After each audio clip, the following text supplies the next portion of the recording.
Sir Jim, tell us more about this protection that this card has, because we've heard stories of a data bank in your office. So even if I were a dubious voter on that day, or someone who has come to pilfer or steal or destroy any of these cards, you say some of those data is already in your office.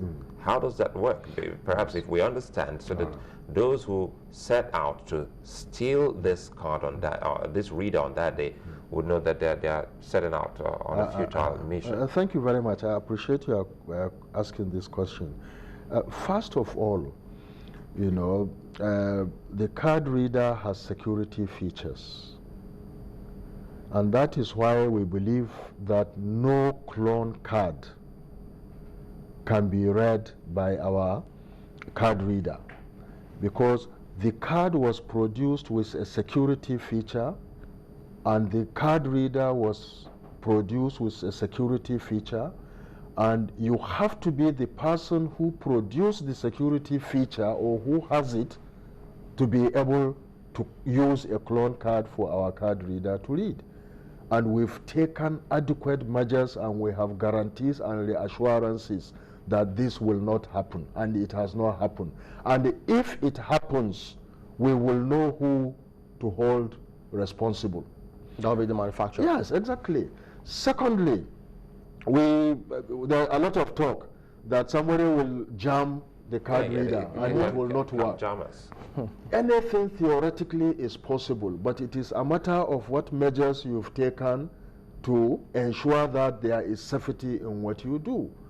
Obviously, you see how we read the card reader. You put it under the PVC under the card reader, and it reads. So to prevent the PVC from being read by the card reader, you must have something that can interfere in between the card reader and the PVC. You know, and so we are not reading the card reader like this, in which case you can say there is sufficient space for somebody to penetrate and stop, to interfere with the frequency in reading the card. People are saying, okay, when you are sending the SMS to your database can be compromised. Theoretically, every database can be compromised. But that doesn't stop people from using database, because they put sufficient security to prevent the possibility of somebody compromising their database. And we've done all this. So we feel confident that people can try. No, I mean, hackers, there are people whose business is to just sit and try to hack, but we believe that our system is secure enough. You know, beyond that, what else can we say? What about the networks? They also say that the network signals in rural areas. Yeah, you see, the card reader, when it reads, it stores information. That information cannot be wiped off the card reader when it is stored. So you can also use the networks to send that information to our database. So if you don't send it immediately, you can send it You can afterwards. send, that is the point. It is there, it's permanently there. You know, so all we have done is to say that periodically, when you do a batch, send. When you do a batch, send. If there is no signal, when there is signal, you send. If there is no service, when you move to the word level, because eventually the card reader has to go to the word level where collation is done. Wherever you go, you use. We know that in our country, maybe to be charitable, maybe about 70% or 75% coverage nationwide. So there are still areas where there is no coverage. If there is no coverage in your area, you move to a place where there is coverage, you send. All you send, and this is a challenge, the misunderstanding.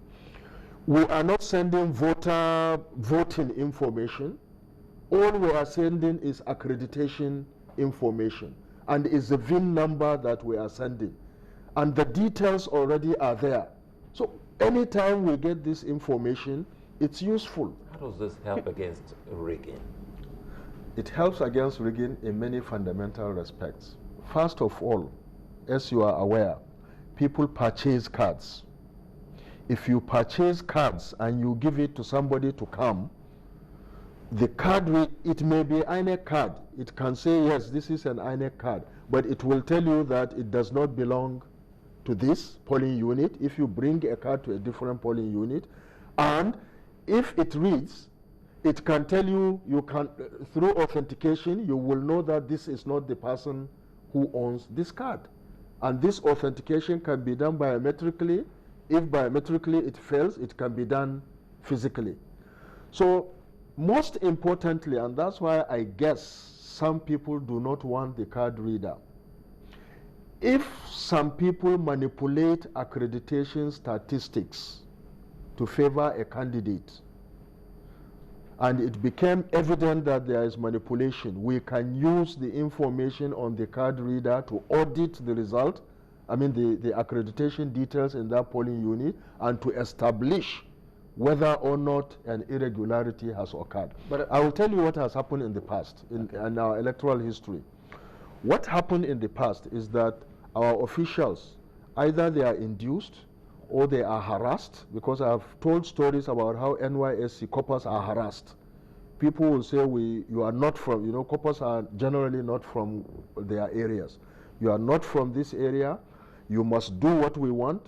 If you do it, take 50,000.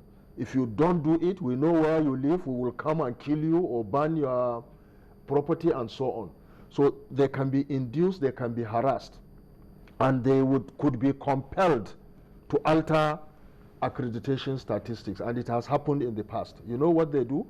Our rules and regulations require that when you finish accreditation, you put on the result sheet total number accredited. After that, then you do the election. Then you put the total number of people who have voted. And the total number of people who have voted must not exceed the total number accredited.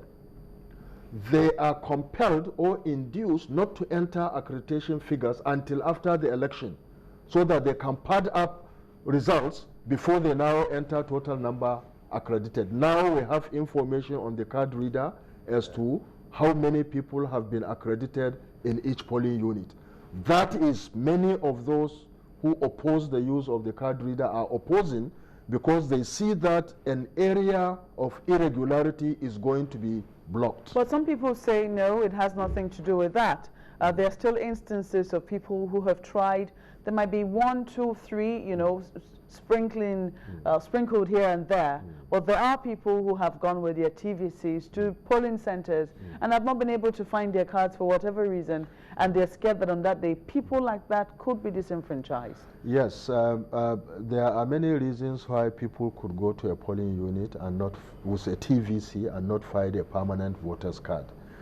I have mentioned before, and many of our people have been saying, we have cleaned this register before we printed the permanent voters' cards. We have removed 4 million people who have done multiple registrations, who have TVCs of those multiple registrations, but who are not on the card. So obviously, a person who has done multiple registrations, say 4 times, and we removed 3, and we left 1, he wouldn't know in which polling unit he has been removed. So if he keeps going to one polling unit, obviously he won't find his name. That's one. That is one. It's conceivable that somebody had collected the card. I am not saying there are no irregularities. It's conceivable. It's conceivable some people have connived and collected other people's cards. But they think they can collect other people's cards to go and use them on election day.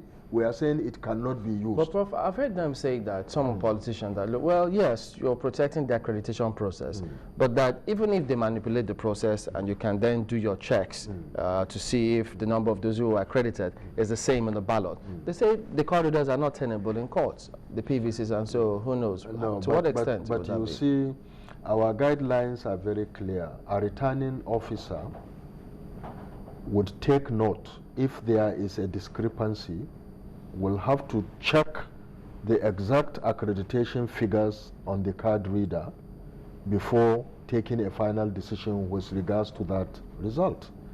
So obviously, you don't collate results until the collation officer and returning officer is satisfied that there is no discrepancy.